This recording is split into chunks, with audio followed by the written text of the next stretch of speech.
السلام علیکم ورحمۃ اللہ وبرکاتہ۔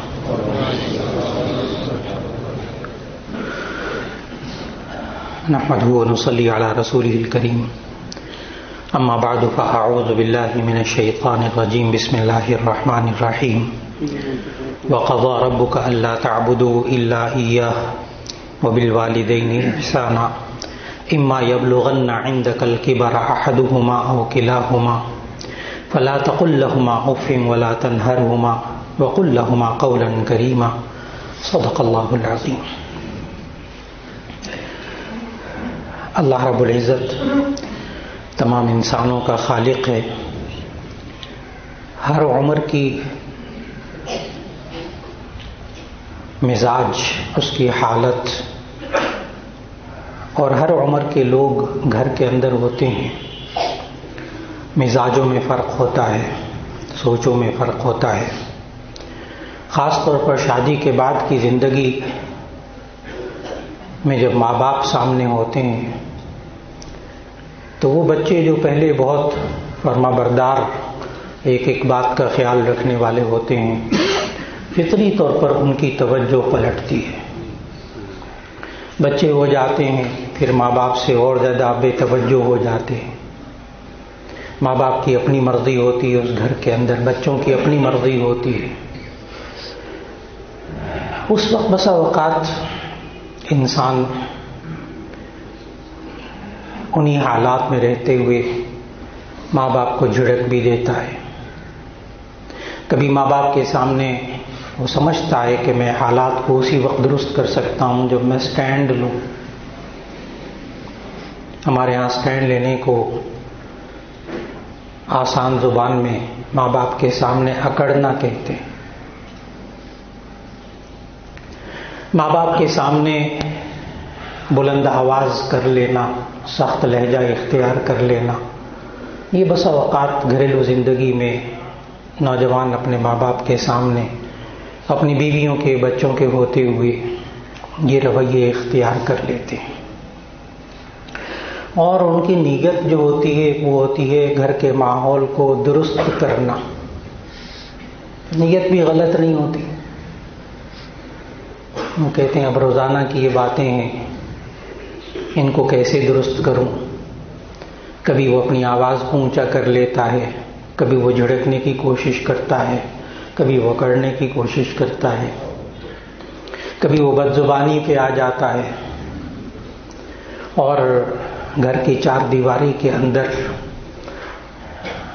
اب جو حالات سننے کو ملتے ہیں وہ بہت ہی خوفزدہ ہو جاتا ہوں کہ ماں باپ پہ ہاتھ بھی اٹھا لیتے ہیں چار دیواری کے اندر، باہر ظاہر ماں باپ بھی ظاہر نہیں کرتے۔ اور یہ لمحہ وہ ہوتا ہے کہ جب ماں باپ بے بس نظر آتے ہیں۔ عجیب بات یہ ہے کہ ہمارا جو خالق ہے نا، وہ ان سب باتوں کو جانتا ہے کہ جب اولاد جوان ہوتی ہے تو پھر ایسی صورت میں یہ سارے حالات اور مسائل پیش آتے ہیں۔ چنانچہ ابھی جو سورہ بنی اسرائیل 15واں پارہ ہے، اس کی آیت 22 اور 23 اور 24، آیت 23 اور 24 کو پڑھ لیجئے، اس کا ترجمہ صرف ترجمہ پڑھ لیجئے اور بار بار پڑھیے۔ دیکھیے خالق نے گھر کے اس جیسے ماحول کا حل کیا بتایا، اور آپ کو حیرت ہوگی جب آپ قرآن مجید کی ان آیات کا ترجمہ پڑھیں گے۔ ابھی میں ترجمہ عرض کرتا ہوں انشاءاللہ، تو آپ کو حیرت ہوگی کہ خالق نے انہی باتوں سے منع کیا ہے جن باتوں کو لے کر آج ہمارا نوجوان شادی کے بعد کی زندگی خصوصاً اس میں جو کام کرتا ہے گھر کے حالات کو درست کرنے کے لیے، جو بھی میں نے ذکر کیے ہیں، آپ کو حیرت ہوگی کہ اللہ نے انہی کاموں سے منع کیا ہے۔ لہذا سیدھی سی بات ہے، خالق نے جب منع کیا ہے، خالق سے زیادہ کوئی ماہر نفسیات نہیں ہو سکتا، کوئی ماہر اخلاقیات نہیں ہو سکتا، کوئی گھر کے حالات کو کوئی اور درست کرنے والا نہیں ہو سکتا خالق کے علاوہ۔ تو ہم اللہ کی طرف رجوع کر لیں اور ان حالات میں اللہ کے کلام سے سبق حاصل کریں، اللہ سے پوچھ لیں کہ ہمیں کیا کرنا ہے کیا نہیں کرنا، بس اتنی سی بات ہے. نہ مانیں کسی کی بات، اللہ کی بات مان لیں، خالق کی بات مان لیں، اور اس کے علاوہ چارہ کار بھی کوئی نہیں، چارہ کار بھی کوئی نہیں. اور اللہ تعالیٰ نے جو بات کی بنیاد ذکر کی نا، وہ یہ نہیں کہ احکام جاری کر دیے، یہ کرو یہ کرو یہ نہ کرو، نہ. پہلے تو اللہ نے ایک بنیادی بات ذکر کی، وَقَضَىٰ رَبُّكَ أَلَّا تَعْبُدُوا إِلَّا إِيَّاهُ. آیت یہیں سے شروع ہوتی ہے، وَقَضَىٰ رَبُّكَ أَلَّا تَعْبُدُوا إِلَّا إِيَّاهُ. آپ کے رب نے فیصلہ کیا ہے کہ آپ صرف اللہ کی عبادت کریں، یعنی اس کی بات مان کر چلیں. سب سے پہلے تو اس لائن پہ آنا پڑے گا کہ یہ طے کر لیا جائے کہ ہم نے اللہ کی ماننی ہے. پہلے یہ ذہن بنا لیا جائے کہ اللہ کی ماننی ہے. اگر ایک بندہ طے کر کے آیا ہو کہ میں نے ابا جی کی بات ماننی نہیں ہے، تو ابا جی لاکھ کچھ کہتے رہیں، وہ کہاں مانے گا؟ وہ پہلے ہی طے کر کے آیا کہ میں نے ماننا ہی نہیں، ذہن ہی یہ بنا کے آیا. تو اللہ تعالیٰ نے سب سے پہلے ذہن یہ بنایا کہ اپنے ایمان کو ٹھیک کرو. پہلے اپنے ایمان کو تو ٹھیک کرو نا، کہ میں اللہ کی بات مانوں گا، میرا خالق وہی حالات کو درست کر دے گا. وَقَضَىٰ رَبُّكَ أَلَّا تَعْبُدُوا إِلَّا إِيَّاهُ. آپ کے رب نے فیصلہ کیا ہے کہ آپ صرف اللہ کی عبادت کریں اور کسی کی نہیں، یعنی اللہ ہی کی ماننی ہے میں نے بس. وَبِالْوَالِدَيْنِ إِحْسَانًا. والدین کے ساتھ اچھا سلوک کرنا ہے. اب آگے جو بندہ بھی چاہے نا اپنے گھر کے حالات کو، خاص طور پر ان معاملات میں گھر کے حالات کو درست کرنا چاہے، خاندان کے حالات کو درست کرنا چاہے، تو اللہ تعالیٰ نے اس آیت میں 5 اصول بتائے. بس بندہ ان 5 اصولوں پر عمل کر لے، باقی ذمہ داری خالق کی ہے. باقی ذمہ داری آپ کی ہے ہی نہیں، باقی ذمہ داری خالق کی ہے. اما یبلغن عندک الکبر احدہما او کلاہما. اسی آیت کے الفاظ سے معلوم ہوتا ہے یہ بچوں کے لیے نہیں ہے. بچے کی جو آگے اللہ تعالیٰ حرکتیں بتا رہا ہے نا انسان کی، یہ حرکتیں بچہ کرے نا، وہ ایک لگاتا ہے، وہ جا کے وہاں گرتا ہے، تھوڑی دیر بعد ٹھیک ہو جاتا ہے، آگے بچتا ہے. مسئلہ نوجوان کا ہے، بچے کا مسئلہ نہیں ہے، نوعمر بچوں کا بھی مسئلہ نہیں. اور اللہ تعالیٰ نے جو الفاظ ذکر کیے ہدایات دیتے ہوئے، اما یبلغن عندک الکبر احدہما او کلاہما، جب دونوں بوڑھے ہو جائے ماں باپ یا ان میں سے ایک بوڑھا ہو جائے. حالات تبھی بگڑتے جب آپ جوان ہوتا ہے تو اس کے پاس بھی کچھ ہتھیار ہوتے ہیں بچوں کو بندہ بنانے کے لیے. لیکن جب بوڑھے ہو جاتے ہیں، شوگر ہو گئی ہے، ہڈیوں میں درد ہو رہا ہے، جوڑوں میں درد ہو رہا ہے، اٹھ بیٹھ سکتے نہیں، طرح طرح کی بیماریاں، اتنی دوائیاں کھاتے ہیں، صورتحال بگڑتی تب ہے. اما یبلغن عندک الکبر احدہما او کلاہما، خالق کہہ رہا ہے جب دونوں بوڑھے ہو جائیں، ان میں سے ایک بوڑھا ہو جائے، تو دیکھو ایک پہلی نصیحت، پہلا اصول، لا تقل لہما اف. ان کو اف نہ کہنا. عربی میں اف کہتے ہیں تکلیف کی آواز، تکلیف کے کلمے کو. انسان اپنی زندگی کا اصول بنا لے، پھر گھر کے حالات کو ٹھیک کر رہا ہے نا، خالق کہہ رہا ہے، جو دونوں کا خالق ہے، بوڑھے کا بھی خالق ہے، اس نوجوان کا بھی خالق ہے جو حالات بگڑ رہے ہیں. کہ ماں باپ کو تکلیف دہ بات کہنی ہی نہیں، ماں باپ کو تکلیف پہنچانے والا کوئی جملہ بھی نہیں کہنا. ایک تو یہ اصول اللہ نے بتایا. اور اصول فقہ کی کتاب ہے اصول الشاشی، تمام جامعات میں پڑھائی جاتی ہے.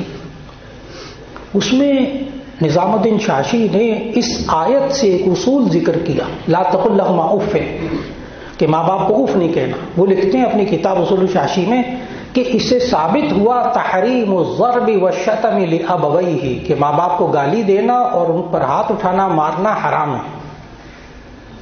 اس آیت سے معلوم ہوا لا تقل لهما اف. نمبر 2، ولا تنہرہما، ان دونوں کو جھڑکنا نہیں، کچھ ہو جائے جھڑکنا نہیں ان دونوں کو. حالات ٹھیک کرنا چاہتے ہیں نا تو آ جائے یہ بندہ اللہ کی طرف, اللہ کی بات ماننے لگ جائے.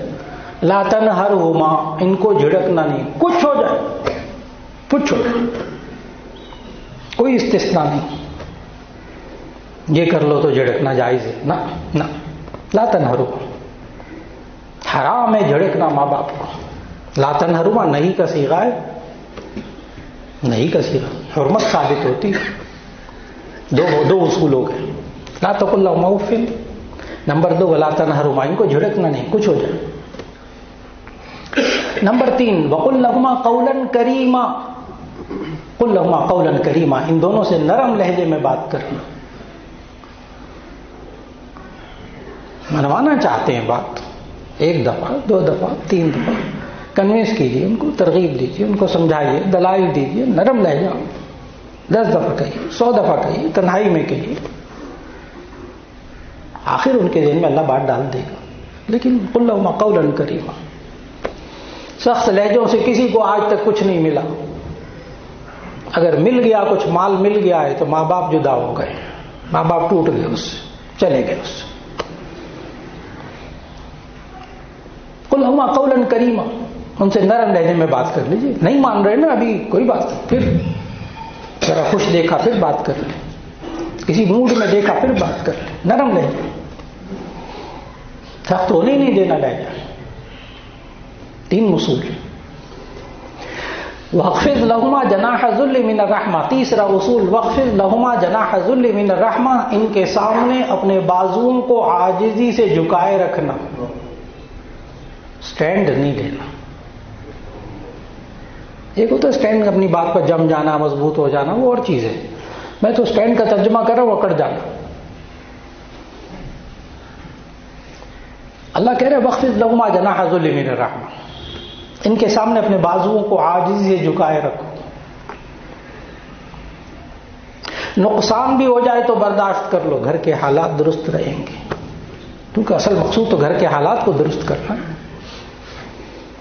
اکڑ گئے, دب گئے, چپ ہو گئے, ان کا دل ٹوٹ گیا, ٹھیک, آپ کی منمانی ہو گئی, اس نوجوان کی منمانی ہو گئی, بیوی کی بھی مان لی, لیکن ماں باپ ہاتھ سے نکل گئے, ماں باپ ہاتھ سے نکل گئے, لیکن وہ پھر دوبارہ ٹھیک ہو جاتے. مصیبت تو یہ پھر ٹھیک ہو جاتے. جڑ کو ہاتھ اٹھاؤ, گالیاں دو ماں باپ کو, کچھ کرو, پھر دوبارہ ٹھیک ہو جاتے. اور معراج کے موقع پر نبی صلی اللہ علیہ وسلم کو جو سزائیں دکھائی گئی ہیں نا, حدیث میں صحیح ستہ میں موجود ہیں وہ روایت پوری تفصیل سے کہ نبی صلی اللہ علیہ وسلم کو یہ سزا دکھائی گئی ہے, تمثیلی سزائیں دکھائی گئی کہ جہنم میں اس کی سزا یہ, اس کی سزا یہ.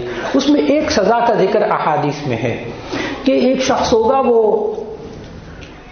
بالکل ٹھیک ٹھاک, ایک دم جلتا ہے وہ شخص اور راکھ ہو جاتا ہے, راکھ ہو جاتا ہے, پھر ٹھیک ہو جاتا ہے, پھر وہ راکھ ہو جاتا ہے, پھر وہ ٹھیک ہوتا ہے, بالکل تندرست ہو جاتا ہے, پھر جلتا ہے اس کا جسم, پھر راکھ ہو جاتا ہے. نبی صلی اللہ علیہ وسلم نے سے پوچھا جبرائیل علیہ السلام سے, یہ کیا ہو رہا ہے؟ تو جبرائیل علیہ السلام نے کہا یہ وہ نوجوان ہے جو ماں باپ کو ستاتا تھا, تکلیف دیتا تھا, دکھ دیتا تھا, وہ ماں باپ پھر ٹھیک ہو جاتے تھے, پھر دکھ دیتا تھا, پھر وہ ٹھیک ہو جاتے تھے, پھر کہتے ہیں بچہ ہے میرا بیٹا, کیا کروں. آج اس کی بھی یہی سزا ہے, یہ بھی اسی طرح جلتا ہے پھر ٹھیک ہو جاتا ہے, جلتا ہے پھر ٹھیک ہو جاتا ہے. ہاں ایک طریقہ ہے, ماں باپ سے معافی مانگ لی جائے, گھبرانے کی ضرورت نہیں, توبہ کا دروازہ کھلا ہے. آیت نمبر 23 اور 24 تو پڑھی, 25 بھی پڑھتا ہوں تاکہ کچھ امید تو بند جائے نا. بے بس نہیں اللہ نے چھوڑا بندے کو. 4 اصول ہو گئے. ایک لا تقل لهما اف, ان کو اف نہیں کہنا. نمبر 2 لا تنہرہما, ان کو جھڑکنا نہیں. نمبر 3 نرم لہجے میں بات کرنا. نمبر 4 ان کے سامنے عاجزی سے بازوؤں کو جھکائے رکھنا, اکڑنا نہیں.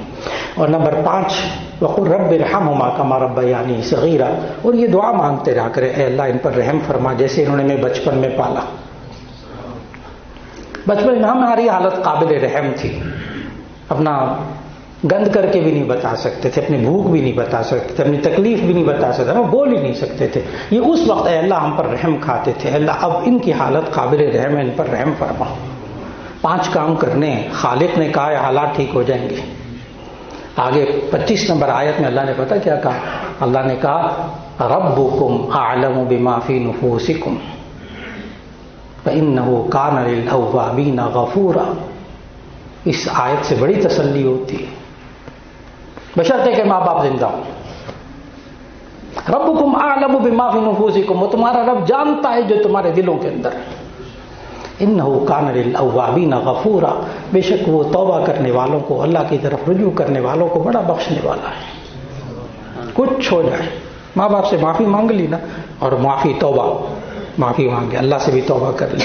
اس کا نشانی کیا ہوگی کہ آئندہ پھر وہ ایسی حرکتیں نہ کرے. اللہ کہتا ہے سارا پچھلا دھو دوں گا. ماں باپ تو دھو ہی دیتے، ماں باپ تو بھی میں نے بتایا نا دھو دیتے، وہ تو بار بار دھوتے رہتے. لیکن اگر یہ پھر اپنی روش ٹھیک کر لے تو ذمہ داری اللہ کی ہے گھر کے حالات ٹھیک ہونے کی. اور بڑے بڑے حالات عجیب و غریب ہو گئے جب کسی کو بتایا کہ بھیا نوجوان کو، شادی شدہ جوڑے کو، کہ دیکھو یہ 5 چیزیں ہیں، اس پر عمل کرنے کی کوشش کر لو. چند ہفتوں کے بعد، چند مہینوں کے بعد اللہ تعالیٰ نے گھر کے حالات ٹھیک کر دیے. کیونکہ پھر وہ اللہ کے ذمہ ہے نا، باقی سب کچھ تو بندے کے ذمہ تو وہ ہے جو اللہ نے کہا ہے. آگے گھر کے حالات درست کرنا. اللہ تعالیٰ آج جس گھر کے اندر اس معاملے میں بے چینی اور بے سکونی ہے، اللہ ہر گھر میں سکون عطا فرما. ماں باپ کو آنکھوں کی ٹھنڈک بنا دے اس اولاد کو. آخر دعوانا ان الحمد للہ رب العالمین.